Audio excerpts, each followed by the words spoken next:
أشهد أن لا إله إلا الله وحده لا شريك له وأشهد أن محمدا عبده ورسوله أما بعد أما بعد فأعوذ بالله من الشيطان الرجيم بسم الله الرحمن الرحيم الحمد لله رب العالمين الرحمن الرحيم مالك يوم الدين إياك نعبد وإياك نستعين اهدنا الصراط المستقيم صراط الذين أنعمت عليهم غير المغضوب عليهم ولا الضالين. Alhamdulillah. Durch den Segen Allahs hat die Jalsa Salana UK vom letzten Freitag bis Sonntag erfolgreich stattgefunden.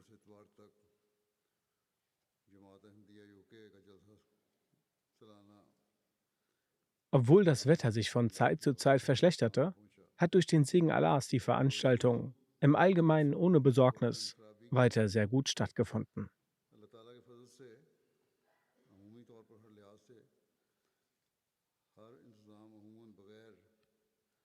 In diesem Jahr war die Teilnehmeranzahl im Vergleich zum letzten Jahr sehr hoch. Jeglicher Dank an Gott, den wir äußern, ist dafür zu gering.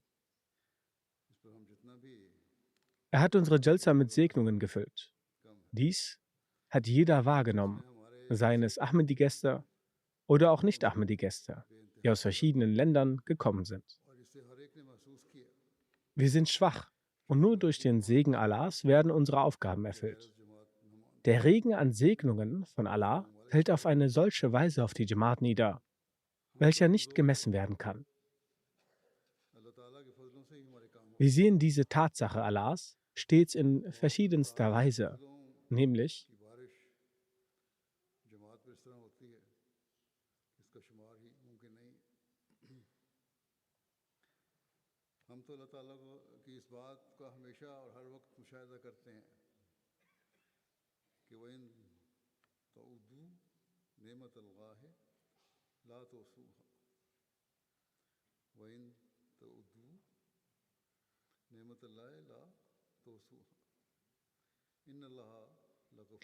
und wenn ihr Allahs Wohltaten aufzählen wolltet, ihr würdet sie nicht berechnen können.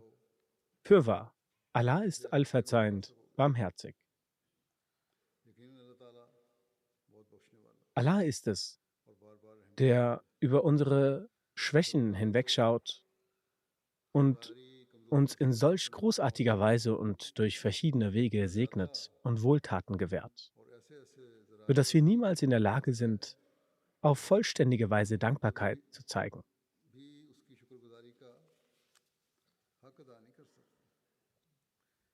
Indes gibt es auch das Gebot von Allah, dem Allmächtigen, dass man ihm stets dankbar sein sollte.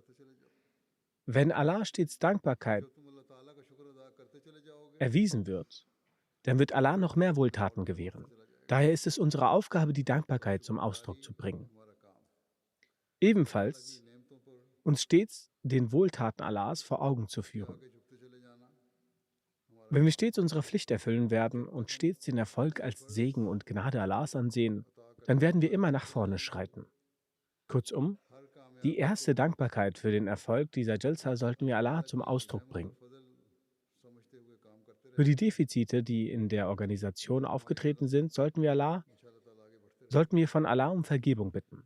Ebenfalls sollten die Teilnehmer der Jalsa Gott dankbar sein, dass er uns die Möglichkeit gegeben hat und durch die Teilnahme der Jalsa der spirituelle und Wissensdurst gestillt werden konnte.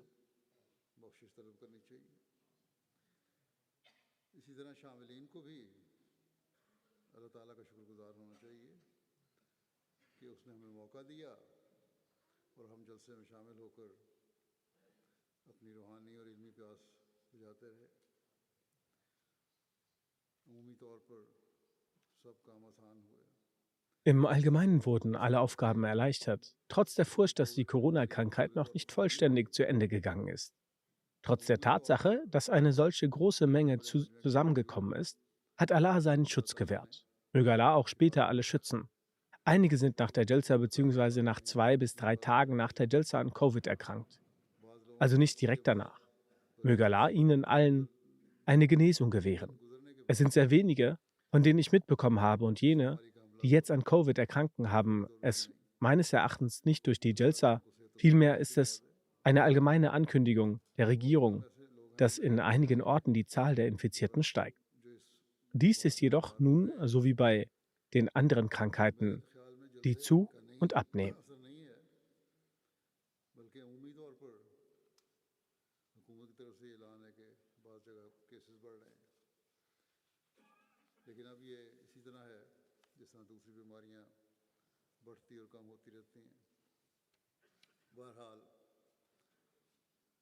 Möge Allah allen Erkrankten Heilung gewähren. Ich möchte mich nun auch bei den Mitarbeitern bedanken. Diesmal haben alle auf eine sehr vortreffliche Weise ihre Pflichten erfüllt. Sie haben auf außergewöhnliche Weise mit einem Lächeln auf ihrem Gesicht, so wie ich darauf hingewiesen habe, ihre Aufgabe erfüllt.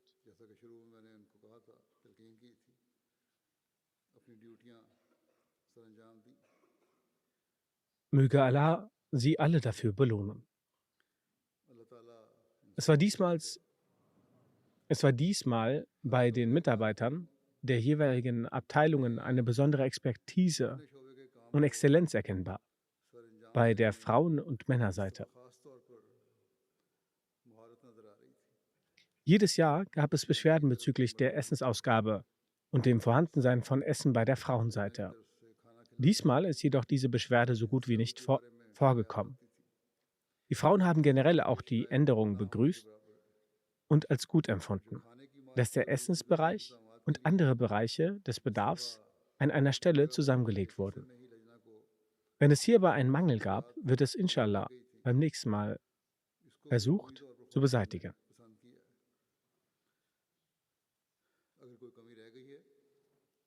Des Weiteren gibt es die Abteilung des Verkehrs, des Kochens vom Essen, des Roti Plant, Security, die Sauberkeit und ebenfalls MTA, die diesmal auf eine neue Art und Weise die Jalsa mit der Welt verbunden haben und geteilt haben.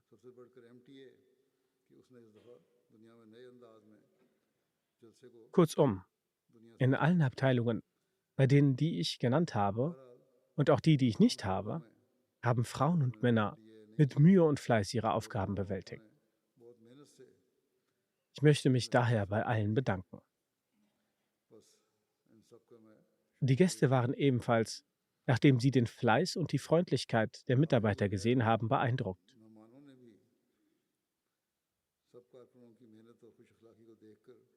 Dieses vorbildliche Verhalten ist ein Mittel zum Tabligh, und unsere Mitarbeiter haben dieses Tabligh geleistet. Möge Allah alle dafür reichlich belohnen.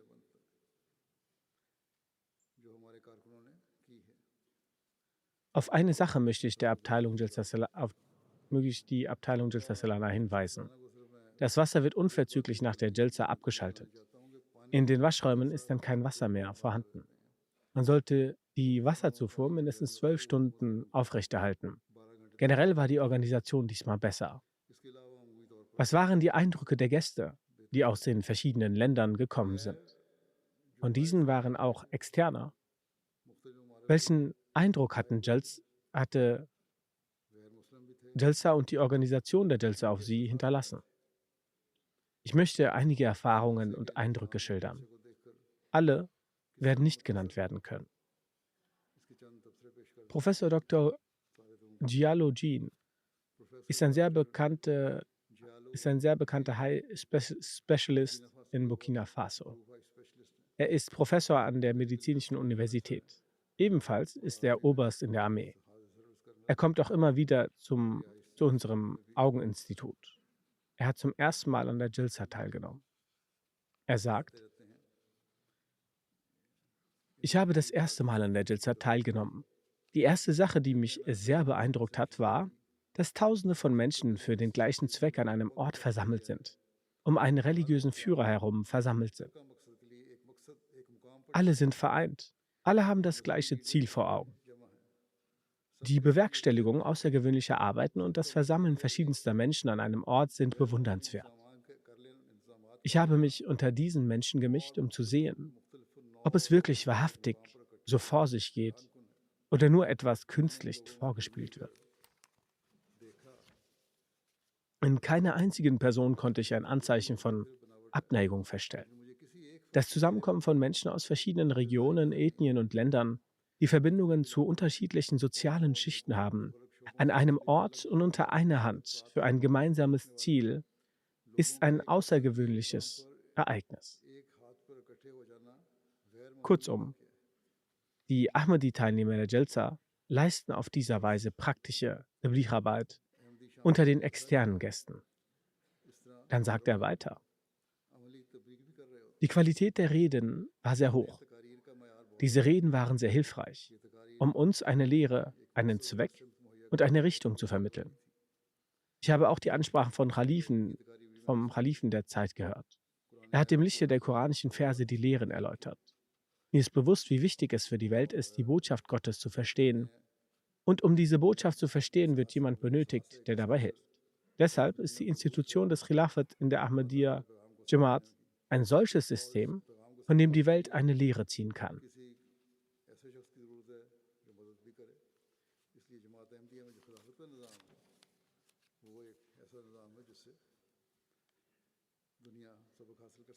Er sagt, eine weitere Sache, die ich beobachtet habe, ist die außergewöhnliche Loyalität der Ahmadis gegenüber Gott und ihrem Imam. Alle sind vereint. Alle sind wie ein Organismus miteinander vereint und vertrauen ihrem Imam sehr, was sie auch offenkundig zeigen.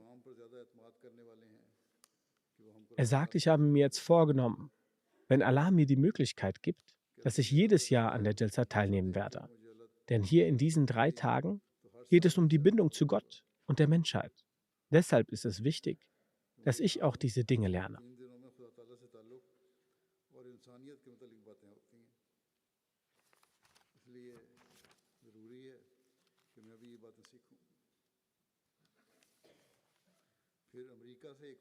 Ein bekannter Senior-Rechtsprofessor aus Amerika, Dr. Bradshaw, hat auch an der Jalsa teilgenommen. Er sagt, als ich hier angekommen bin und diese große Versammlung gesehen habe, war ich sehr erfreut. Er sprach im Besonderen über die Hilfsbereitschaft zwischen den Menschen und sagte, ich habe selbst viele Veranstaltungen auf der ganzen Welt organisiert, bei denen auch Registrierungen durchgeführt wurden. Aber die Art und Weise, wie organisiert dies auf der Jalsa Salana innerhalb von wenigen Minuten die Registration erledigt wurde, war erstaunlich. Als ich mich gerade im Büro hingesetzt hatte, wurde mir alles innerhalb weniger Minuten bereitgestellt. Dann wurde mir erklärt, dass die Registrierung und andere wichtige Angelegenheiten für angemeldete Gäste bereits im Voraus erledigt werden, damit die Gäste nicht lange warten müssen. Auch die Arbeiter an der Registration haben gute Arbeit geleistet, mashallah. Er sagt weiter, die Gastfreundschaft sei sehr gut gewesen. Es war ein unvergessliches Erlebnis zu sehen, wie die Freiwilligen trotz des starken Verkehrs so engagiert und kooperativ arbeiteten. Kurzum, er lobte jeden Einzelnen, egal in welchem Bereich und mit welchem Mitarbeiter er zu tun hatte. Dann nahm auch der Bürgermeister einer Stadt aus Belize teil und sagte, ich habe in meinem Leben noch nie so viele friedliche Menschen gesehen, die so viel Frieden und Liebe ausstrahlen. Ich kann nicht glauben, dass einige Leute den Islam mit Terrorismus in Verbindung bringen. Hier habe ich eine spirituelle Atmosphäre erlebt. Und die Art, wie herzlich, liebevoll und schön die Menschen hier miteinander umgehen, ist wirklich unbeschreiblich schön. Er fuhr fort, ich wünsche mir, dass ich nächstes Jahr wieder an dieser Jalsa teilnehmen kann, nicht als Bürgermeister, sondern als freiwilliger Helfer. Die Arbeit der Freiwilligen hat mich so sehr beeindruckt und ich möchte auch ein Teil dieser großartigen Organisation der Jalsa sein. Eine solche grandiose Versammlung habe ich noch nie gesehen. Weiter sagte er, gewiss liegt die Zukunft dieser Welt in der Ahmadiyya.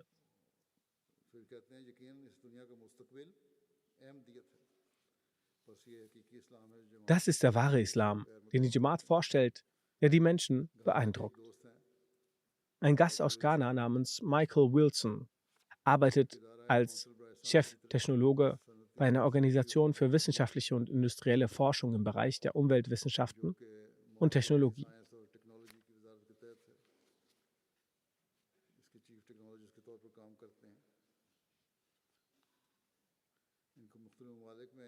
Er nimmt regelmäßig an Konferenzen in verschiedenen Ländern teil und war auch bei der Jalsa anwesend.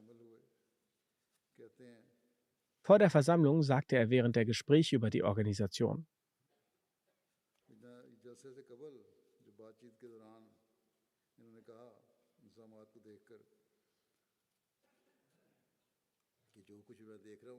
Was ich bisher gesehen habe, ist ohne die Gnade Gottes niemals möglich. Die Hingabe aller freiwilligen Helfer hat mich wirklich in Staunen versetzt. Es ist wirklich eine göttliche Gemeinde. Und all diese Arbeit wäre ohne die Gnade Allahs nicht möglich.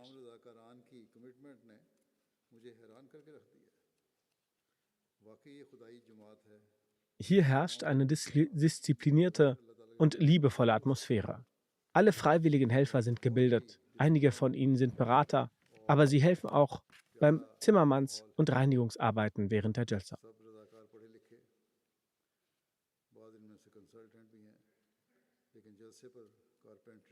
Hätten die freiwilligen Helfer in ihren Herzen keine Gottesfurcht, wäre eine solche qualitative Arbeit niemals möglich.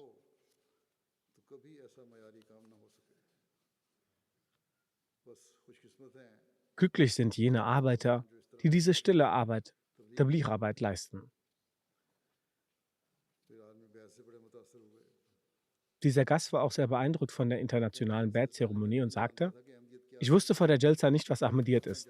Aber jetzt habe ich verstanden und ich denke, dass ich jetzt jedes Jahr kommen werde.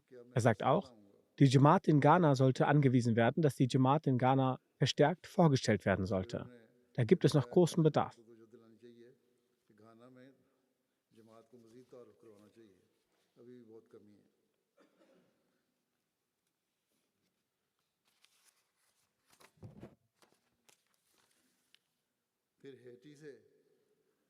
Herr Julturen aus Haiti, der Vertreter des Ministeriums für religiöse Angelegenheiten in Haiti, nahm an der Jalsa Salana in Großbritannien statt.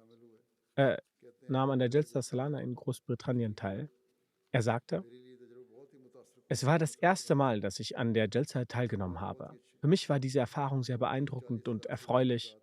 Die Organisation war sehr gut. Trotz der Versammlung mit mehr als 40.000 Teilnehmern war keinerlei Chaos zu erkennen.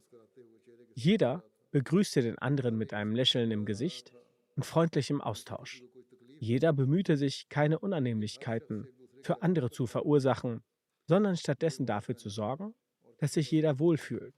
So etwas habe ich noch nie in einer religiösen oder weltlichen Versammlung gesehen. Und genau das ist eines der Ziele dieser Jalsa, die der verheißene Messias Friede sei auf ihm erklärt hatte. Er fuhr fort: Trotz verschiedener Kulturen und Ethnien hatten alle Menschen hier das Gefühl, als wären sie Mitglieder einer einzigen Familie. Jeder genoss die gleiche Art von Mahlzeiten, unabhängig von ihrer Herkunft, als ob es ihr Lieblingsessen wäre.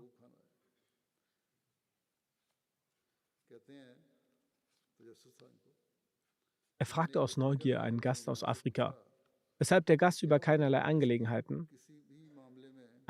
oder Geschehen einen Einwand oder Beschwerde habe. Der Afrikaner antwortete, dass wir zur Jalsa nur für das Wohlgefallen Allahs und zum Hören sowie Treffen seiner Heiligkeit gekommen sind. Alle anderen weltlichen Belange sind für uns bedeutungslos. Dies beeindruckte mich sehr. Danach lobte er die Gemeinde und lobte das Bemühen der Jamaat um Weltfrieden trotz der Feindschaften.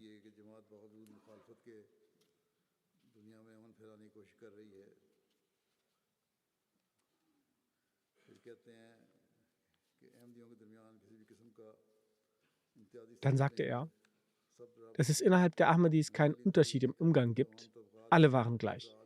Ich habe dies zum ersten Mal gesehen, dass Menschen aus unterschiedlichen Klassen ehrenamtliche unterschiedliche Arbeiten erbrachten, wie zum Beispiel Verkehrskontrolle, Parken, Catering, Water Supply oder Disziplin. Jeder war gefüllt mit Leidenschaft. Ich habe unzählige positive Eigenschaften in den Ahmadis gesehen, die ich bis heute woanders nicht gesehen habe. Ich habe Reden vieler religiöser Gelehrten gehört und gesehen, und jeder behauptet, dass man nur ihm zuhören solle.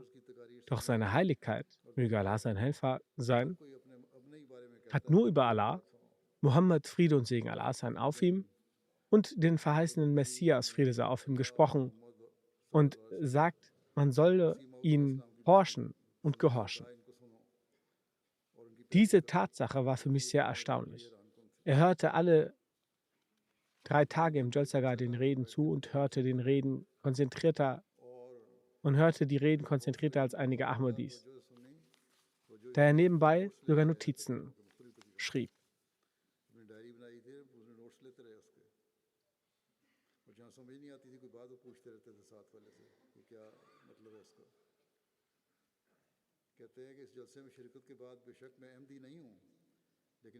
Wenn er etwas nicht verstand, fragte er jemanden. Er sagte, dass ich nach dieser Jalsa zwar kein Ahmadi bin, jedoch bin ich von nun an ein Verteidiger der Jamaat und werde, wenn immer ich die Möglichkeit habe, mit Muslime diese Gemeinde erwähnen und sagen, dass die wahren praktizierenden Muslime die Ahmadi-Muslime sind, und werde euch verteidigen.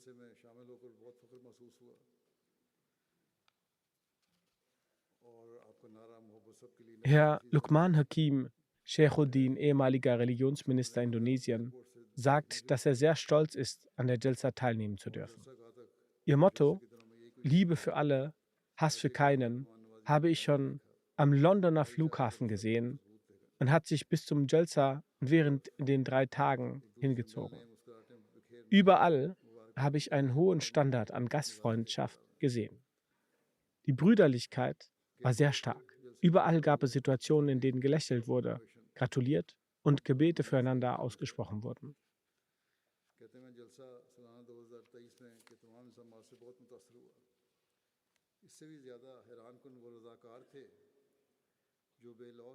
Der Informationsminister aus Gambia namens Luminaisi Yamin nahm ebenfalls an der Jalsa teil. Er sagt, dass er von der Organisation der Jalsa 2023 sehr beeindruckt ist.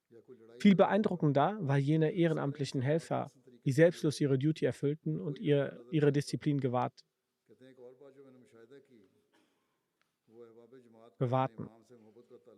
So eine große Versammlung und kein einziger Vorfall, in dem geschubst oder gestritten worden ist. Alles wurde wunderbar organisiert. Ich habe keinen Makel gesehen. Ein weiterer Punkt, den ich gesehen habe, ist die Liebe, welche die Gemeindemitglieder mit ihrem Imam, möge Allah sein Helfer sein, haben. Dies ist beispiellos.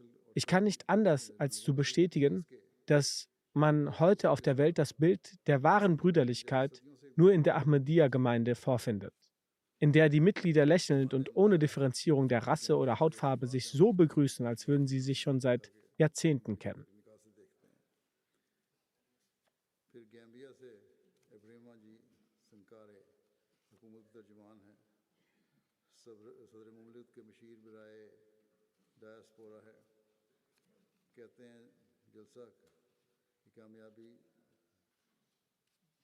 Dann hat er auch über die Gemeindearbeit in Gambia gesprochen und gesagt, dass er diese sehr wertschätzt.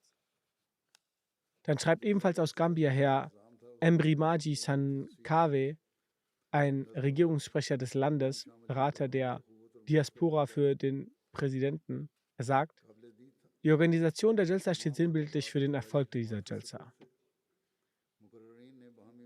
Die Disziplin, die Brüderlichkeit und Leidenschaft der Gemeindemitglieder war lobenswert. Alle Ansprachen und Reden waren gefüllt mit Weisheit.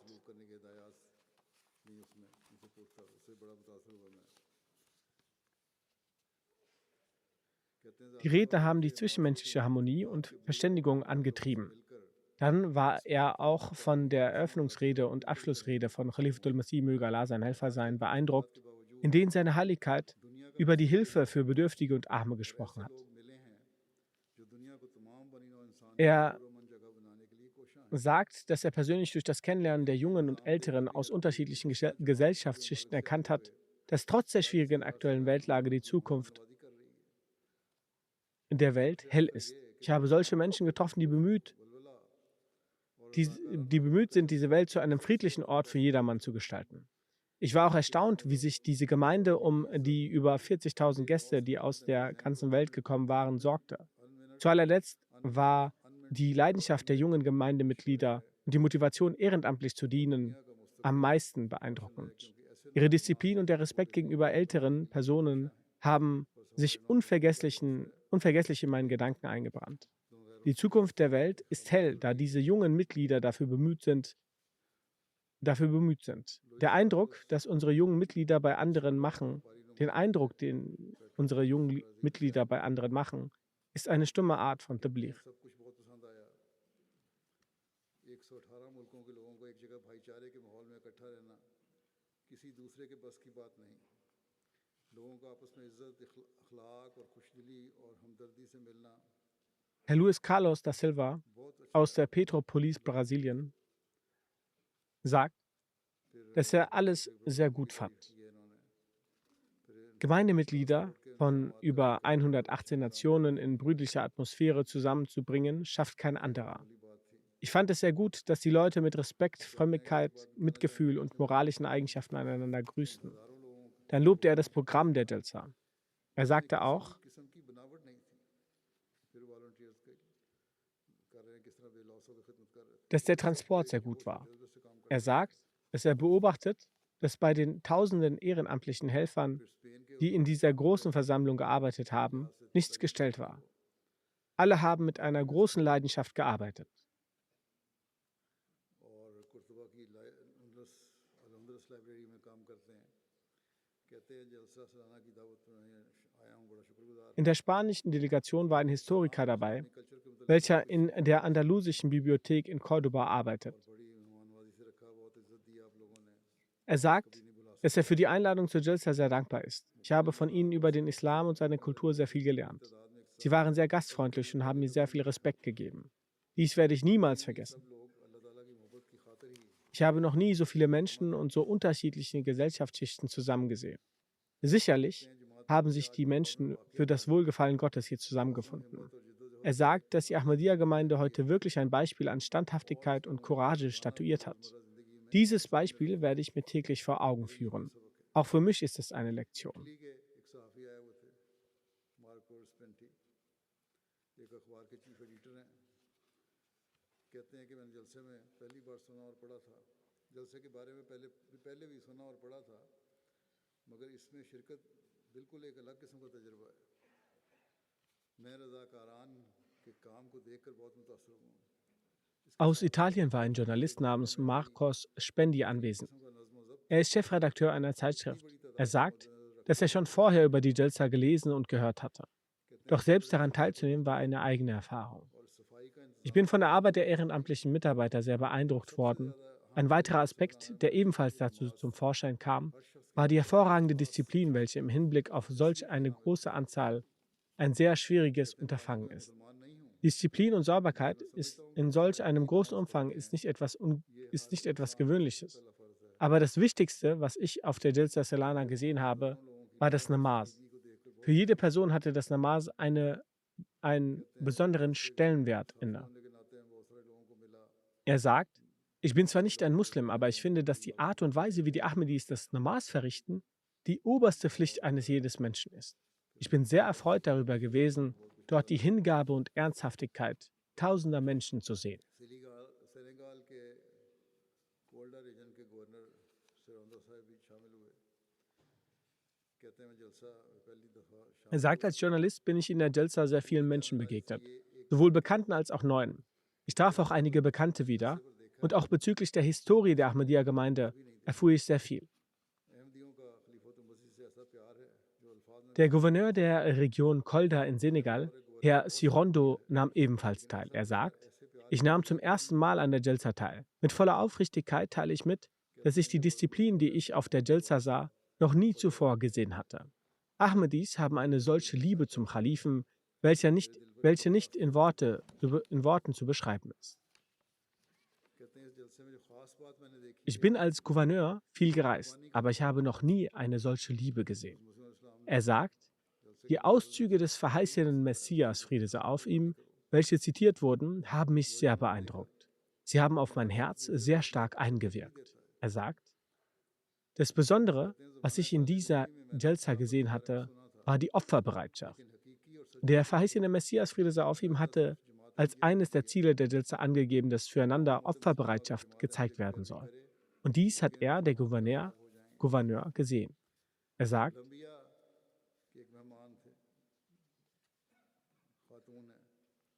jeder hat dem anderen gegenüber sich selbst Vorrang gegeben.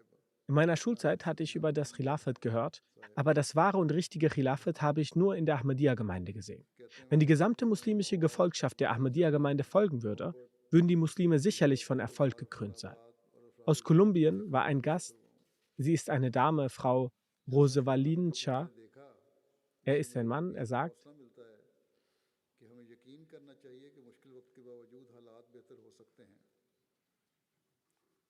er sagt, die hiesige friedliche Atmosphäre, Brüderlichkeit, Liebe, die mit Wissen gefüllten Ansprachen des Khalifen der Zeit und die Mitglieder der Gemeinde haben mich sehr beeindruckt. Das alles, was ich auf der Jalsa Salana gesehen habe, gibt mir Hoffnung und Zuversicht, dass wir überzeugt davon sein sollten, dass trotz schwierigen Zeiten die Zustände sich bessern können. Er sagt, Gott ist mit uns, die Botschaft des Khalifen erreicht meine Seele, denn Frieden ist essentiell bzw. ein Mittel zu einem besseren Leben.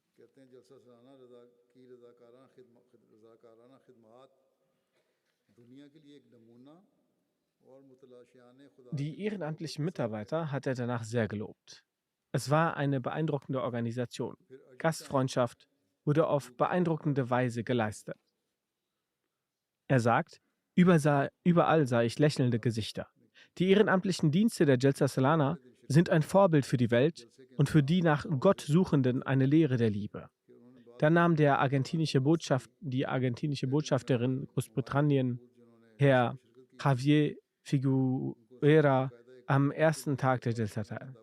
Er war so sehr von der Atmosphäre und Organisation der Jalsa beeindruckt, dass er danach die argentinische und die umliegenden lateinamerikanischen Delegationen, welche an der Jalsa teilgenommen hatten, zu seiner Botschaft zu einem Anlass einlud, damit die Botschafter anderer Nationen und die Diplomaten in seiner Botschaft von der Jalsa erfahren. Ferner heißt es, dass er sehr von den Lehren der Gemeinde und vor allem ihrer praktischen Umsetzung beeindruckt worden ist. Und er hat selbst diesen Wunsch geäußert, dass er zur umfangreichen Zusammenarbeit bereit ist und er versuchen wird, vor allem Politiker und Diplomaten die Gemeinde vorzustellen.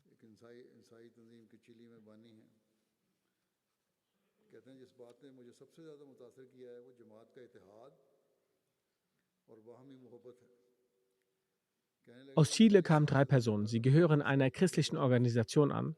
Unter ihnen ist auch Dr. Nestor, ein christlicher Priester und Theologe. Er ist der Gründer einer christlichen Organisation in Chile. Er sagt, das, was mich am meisten beeindruckte, war die Einheit der Gemeinde und gegenseitige Liebe. Ich nehme seit 40 Jahren an verschiedenen christlichen Veranstaltungen teil, aber ich habe nirgendwo sonst eine solch große Veranstaltung, die vor allem nur von ehrenamtlichen Mitarbeitern gestützt wird, wie die Jalsa Salana der Ahmadiyya-Gemeinde, nicht gesehen. Er ist eine sehr einflussreiche Person. Er pflegte Kontakte zum amerikanischen Präsidenten und der US-Regierung. Er hält dort auch religiöse Konferenzen ab, indem er weltweite religiöse Vertreter versammelt.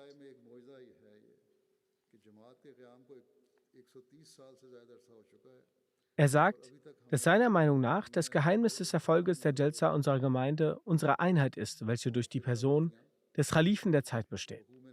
Und das Khalifat besteht durch die Gnade Allahs. Er sagt, dass es seiner Meinung nach ein Wunder ist, dass die Gemeinde schon seit mehr als 130 Jahren besteht und es immer noch zu keinen großen Differenzen und Abspaltungen unter uns gekommen ist. Er sagt, dass die größte Schwäche unserer evangelischen und anderer muslimischen Gemeinden gegenseitige Streitereien und Differenzen sind, um die Führung zu erlangen. Im Gegensatz dazu wird durch die Organisation und Programme eurer Jalsa ersichtlich, dass eure Gemeinde wie ein Körper ist. Der Khalif der Zeit ist der Kopf und das Gehirn des Körpers, dieses Körpers, und die restliche Gemeinde sind wie die Gliedmaßen des Körpers, die entsprechend dem Signal und Zeichen des Gehirns sich bewegen. Die Wichtigkeit des Khilafats sehen also auch andere ein.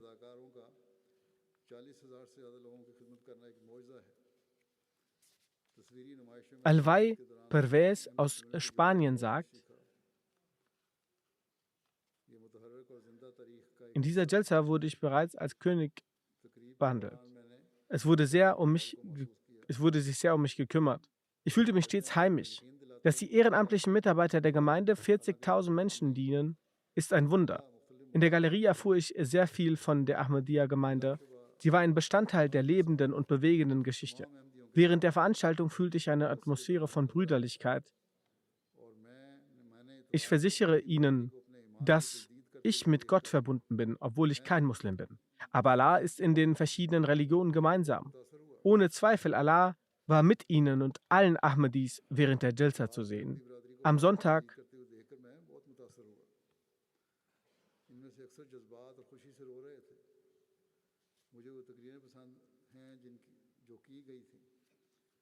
Ohne Zweifel war mit ihnen und allen Ahmadis während der Jalsa zu sehen.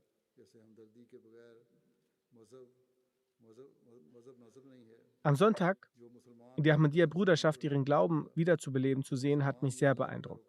Darunter waren viele von ihnen, die von Gefühlen geleitet und aus Freude weinten. Die Reden, die gehalten wurden, gefielen mir. Durch sie konnte ich die ausgewählten Botschaften mitnehmen, wie zum Beispiel: Ohne Mitgefühl ist eine Religion keine Religion. Ein Muslim, der nicht Barmherzigkeit gegenüber der Menschheit ist, ist kein Muslim, beziehungsweise Anhänger Gottes. In der Moschee gibt es keinen Unterschied zwischen Reichen und Armen.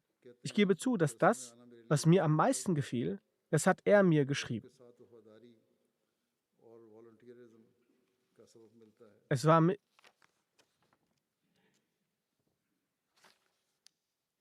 war das Treffen mit seiner Heiligkeit und er äußerte seinen Wunsch, dass ich auf sein T-Shirt ein Autogramm schreibe. So ging er mit dem Autogramm. Aus Kanada kam ein Parlamentsmitglied, Kale Siwak. Er sagt: Für mich war es eine hervorragende Sache, die Jalsa zu besuchen, worin die Lehre der Treue zum eigenen Glauben und Volontariat vermittelt wurde. Dann sagte er in Bezug auf die Unterdrückung der Ahmadiyya Jamaat, dass sich die ganze Welt dagegen stellen sollte. Die Ahmadiyya-Gemeinde sollte unterstützt werden. Ahmadi-Anwälte sollten unterstützt werden. Die Ahmadiyya-Moscheen, die zerstört werden, dagegen sollten wir unsere Stimme erheben. Er hatte ein Tagebuch mitgebracht, in dem er sich Notizen machen wollte, aber er sagte, ich war in den Reden so vertieft gewesen, dass ich vergaß, Notizen zu machen. Aus Kanada kam ein stellvertretender Häuptling der Ureinwohner. Sie heißt Alivar. Es ist eine Dame. Sie sagt, es war sehr erfreulich für mich, dass ich zusammen mit einigen meiner anderen indigenen Freunden an der Jalsa teilnehmen konnte. Das internationale Bad war für mich eine sehr emotionale Angelegenheit. Ich habe noch nie ein solches Ereignis erlebt, bei dem alle so eng miteinander verbunden sind. Alle waren emotional und ich weinte vor Rührung. Die Art des internationalen Bads ähnelt unserer Art der Anbetung. Obwohl die Anbetungsart sich ähnelt, habe ich jedoch nie zuvor diese Spiritualität erlebt, die ich beim internationalen Bad gespürt habe. Ich nehme die Botschaft von Liebe und Frieden mit mir zurück.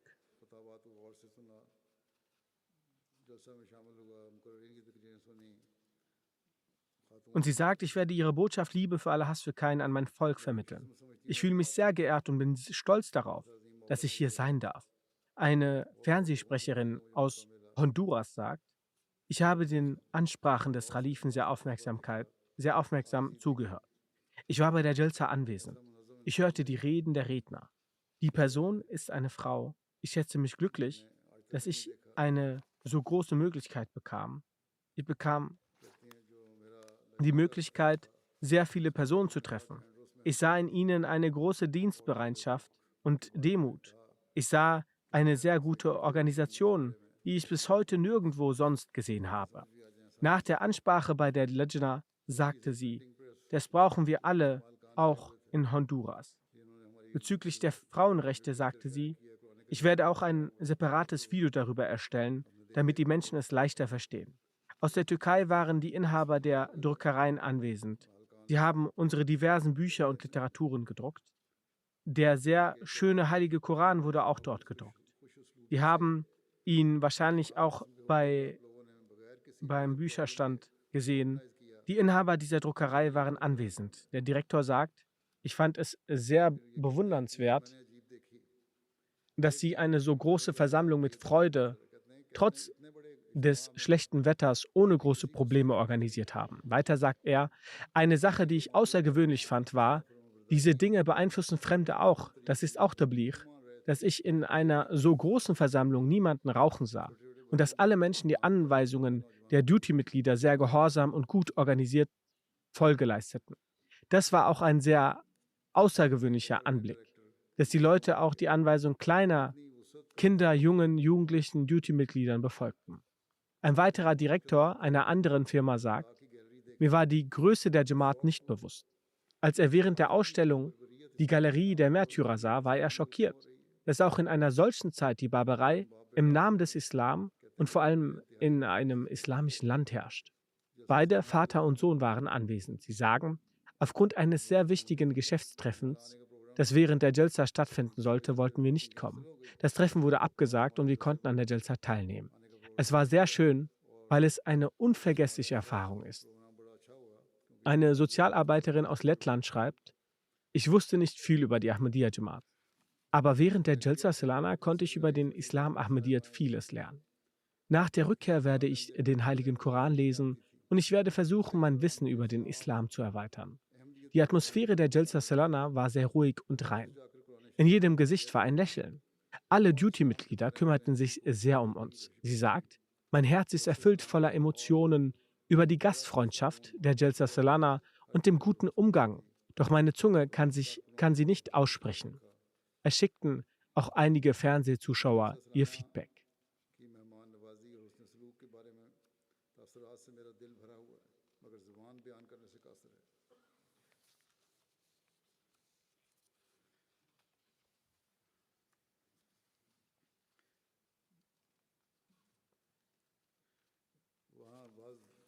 बैठे हुए जो लोग दुनिया में सुन रहे थे उनके भी तासुरात हैं बाज़ों के आए कॉन्गो ब्राज़ील से हमारे मौलाना ने लिखा कि एक ईसाई दोस्त मिस्टर क्रिस जलसा में मदऊ किया गया इख्तितामी खिताब सुनने के बाद कहने लगे कि अगर दुनिया की हर गवर्नमेंट इस तालीम पर अमल करे तो दुनिया से गुर्बत अगर ख़त्म ना भी हो तो कम अज़ कम कोई शख्स रात को भूखा नहीं सोएगा। Ein Muballigh von uns aus der Republik Kongo schreibt, ein christlicher Freund war auf der Jalsa anwesend. Nach der Abschlussrede sagte er, wenn jede Regierung der Welt diese Lehren befolgen würde, dann würde, auch wenn Armut nicht völlig ausgelöscht wird, wenigstens niemand mehr hungrig zu Bett gehen müssen. Er sagt, so wie die Khalifen des Islam um ihre Gefolgschaft besorgt waren, würden unsere Anführer anfangen, sich ebenso um ihre Gefolgschaft zu sorgen. Dann würde unsere Welt sich in ein Paradies verwandeln. Er sagt, mein Herz hat sich nach dieser Rede beruhigt. Er sagt, unser Khalif, die Art, wie unser Khalif den Islam präsentiert, hat mein Herz beruhigt. Weiter sagt er, ich habe die Worte unseres Khalif deswegen gewählt, da ich ab heute auch mit euch bin und ihr auch mein Khalif ist.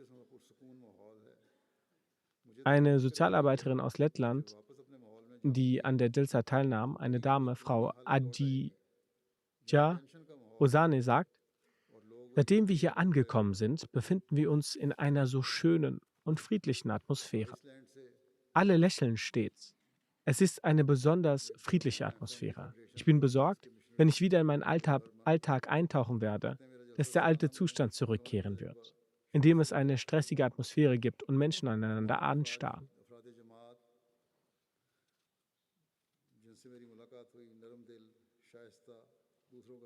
Ein Missionar der Organisation Family Federation for World Peace aus Island, Paul Herman, sagt, Meine Erfahrung an der Jalsa teilzunehmen war von Anfang bis zum Ende hervorragend. Alle Mitglieder der Gemeinde, die ich getroffen habe, sind sanftmütig und geduldig und um andere besorgt und jederzeit bereit zu dienen.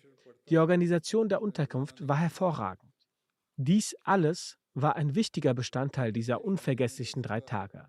In Anbetracht der Teilnehmerzahl war die Organisation vortrefflich. मुझे यकीन है कि अफराद जमात के आला अखलाक का अक्स है जो इन्होंने Er sagt weiter, meiner Meinung nach waren die Arbeiter so erfahren, dass egal wie viel Druck sie ausgesetzt wären, sie wären nicht verzweifelt. Dann sagte er, die Bereitschaft der Teilnehmer der Jalsa war auch eine große Hilfe. Ich bin mir sicher, dass es die hohe Moral der Gemeindemitglieder ist, die es ihnen ermöglicht, dies so gut vorzubereiten. Zudem halten sich die Menschen an ihre Lehren. Das Verhältnis zwischen dem Gastgeber und dem Gast hat einen großen Effekt auf andere. Bezüglich der Übersetzung mancher Reden sagte er, manchmal war es schwierig mit der Übersetzung, aber das, was ich verstanden habe, habe ich genossen. Ein Anwalt aus Polen hat seine Erfahrungen ähnlich dargelegt. Dann kam Herr Pierre Emmanuel, Justizbeauftragter von Haiti. कहते हैं अहमदिया मुस्लिम जमात इंटरनेशनल के जलसा सालाना यूके में शिरकत करके इन मेहमानों में से एक होने का एजाज़ हासिल हुआ इस जलसे में शामिल होकर एक ईसाई के तौर पर मुझे न सिर्फ इस्लाम बल्कि मज़हब के बारे में बहुत कुछ सीखने को मौका मिला मुख्तलिफ अकायद सकाफ़त ज़ुबान और मंजर से तल्लुक़ रखने वाले लोग जिनके रस्म व रिवाज भी मुख्तलिफ थे किस तरह एक Er ही दिन sagt, में ich hatte die Ehre, als Gast bei der internationalen Jalsa UK der Ahmadiyya Muslimgemeinde dabei zu sein. Durch die Teilnahme an der Jalsa habe ich als Christ nicht nur etwas über den Islam gelernt, sondern auch vieles über Religion im Allgemeinen. Es war ein außergewöhnlicher Anblick, wie Menschen verschiedener Regionen, Kulturen, Sprachen, deren Bräuche und Gewohnheiten sich ebenfalls unterscheiden, sich so ähnlich verhielten. Das ist gewiss lobenswert und sollte nachgeahmt werden. Er sagt, nach der Teilnahme an der Jalsa habe ich viel überlegt, dass wenn in den Herzen von Ahmadis die Loyalität und der Respekt gegenüber den Lehren, den Geboten usw. vorhanden ist, ob etwa in ihren Herzen eine gewisse Heuchelei vorhanden ist. Ich überlegte darüber, dann sagte mein Herz, dass die Brüderlichkeit zwischen den Ahmadis das Wort Heuchelei aus ihrem Vokabular eliminiert. Für jeden Ahmadi sollten diese Eindrücke ein Grund sein, seinen Glauben zu schützen. Er sagt, wenn er zurück in sein Land kehrt, wird er die Botschaft von Liebe, Frieden, gegenseitiger Achtung, Glaube, Gehorsamkeit und Barmherzigkeit mitnehmen, die er in diesen 3 unvergesslichen Tagen gelernt habe. हैं ऑस्ट्रेलिया से बिलाल कुदन साहब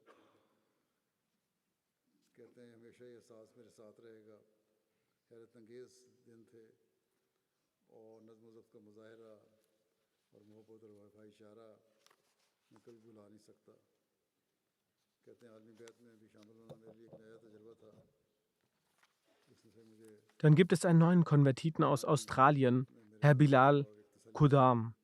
Er sagt, Mayotte island से यूनुस साहब शामिल हुए थे das Gefühl wird immer mit mir bleiben, dass es außergewöhnliche Tage waren.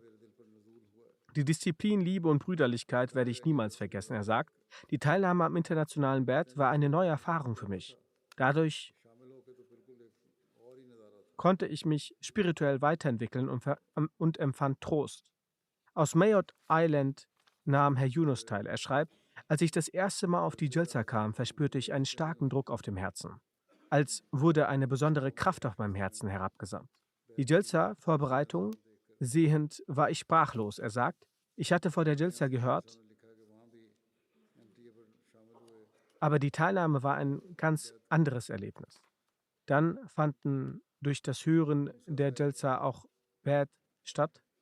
In Guinea-Bissau legte ein Mann das Bad ab, nachdem er die Jalsa sah. Aus Tansania schreibt der Murabi, dass sie auch dort über die MTA teilnahmen und das Bad ablegten. Herr Musa heiratete 1970 eine Frau, die nicht der Jamaat angehörte. Er versuchte und betete auch, dass seine Ehefrau die Ahmadiyyat akzeptiert. Aber die Frau wollte nicht. Dieses Jahr, während der Jalsa, schaute die Familie auf MTA die Jalsa. Auch seine Ehefrau schaute die Jalsa. Die nahm auch an der internationalen Bad teil. Nach der internationalen Bay'at sagte sie, dass diese Jalsa eine besondere Wirkung auf sie hatte und dass die Ansprachen von Hazrat Khalifatul Masih, möge Allah sein Helfer sein, eine seltsame Veränderung in ihr hervorgebracht haben. Sie hatte sich vor der internationalen Bay'at dazu entschieden, der Gemeinde beizutreten.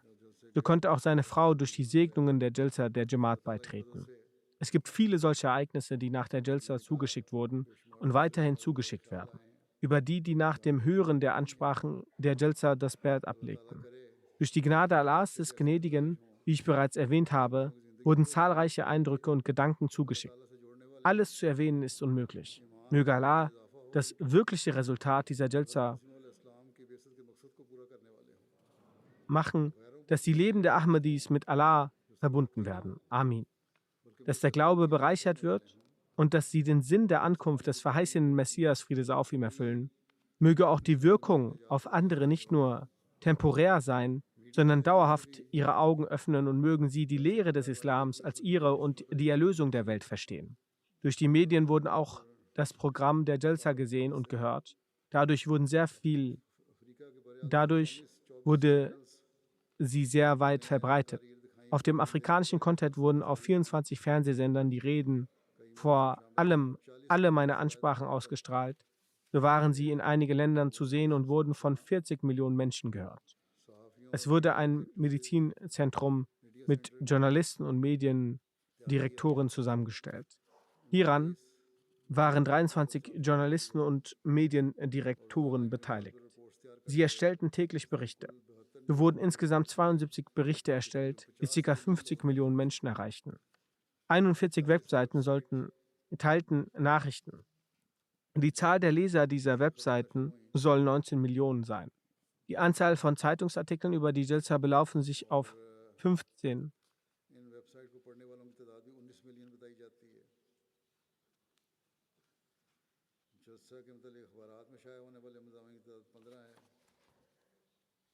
Die Leserzahl diese wird auf 5 Millionen geschätzt.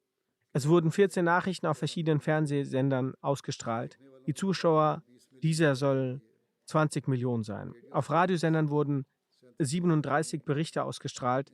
Es waren 33 Radiosender, die Zuhörerzahl soll 8 Millionen sein. Nein, letztes Jahr waren es 33. Dieses Jahr sind es 37 Radiosender gewesen und die Zahl der Zuhörer ist 8 Millionen. Außerdem haben Menschen auch ihre eigenen Gedanken geäußert und die Botschaft erreichte 2 Millionen Menschen. Unzählige Fernsehsender, zu denen auch BBC und viele andere Nachrichtensender von UK gehören und auch die von den anderen Ländern jedenfalls, mit der Gnade Allahs des Allmächtigen wurden die Berichte über die Jalsa verbreitet und die Jamaat wurde vorgestellt. Allah der Allmächtige hat die Jalsa in jeder Hinsicht als segenreich erwiesen. Möge Allah der Allmächtige uns demütige und dankbare Menschen seiend dazu befähigen, uns stets zu reformieren und mögen wir immer eine besondere und unumstößliche Bindung für Jamaat pflegen. Und mögen wir den Zweck der Ankunft des verheißenen Messias, Friede sei auf ihm, erfüllen.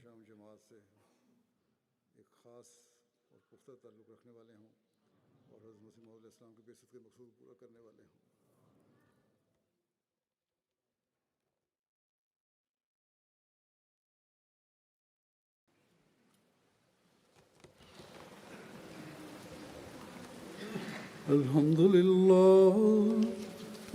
لله نحمده ونستعينه ونستغفره ونؤمن به ونتوكل عليه ونعوذ بالله من شرور أنفسنا ومن سيئات أعمالنا من يهده الله فلا مضل له ومن يضلل فلا هادي له ونشهد أن لا إله إلا الله ونشهد أن محمدا عبده ورسوله عباد الله رحمكم الله إن الله يأمر بالعدل والإحسان وإيتاء ذي القربى وينهى عن الفحشاء والمنكر والبغي يعظكم لعلكم تذكرون اذكروا الله يذكركم وادعوه يستجب لكم ولذكر الله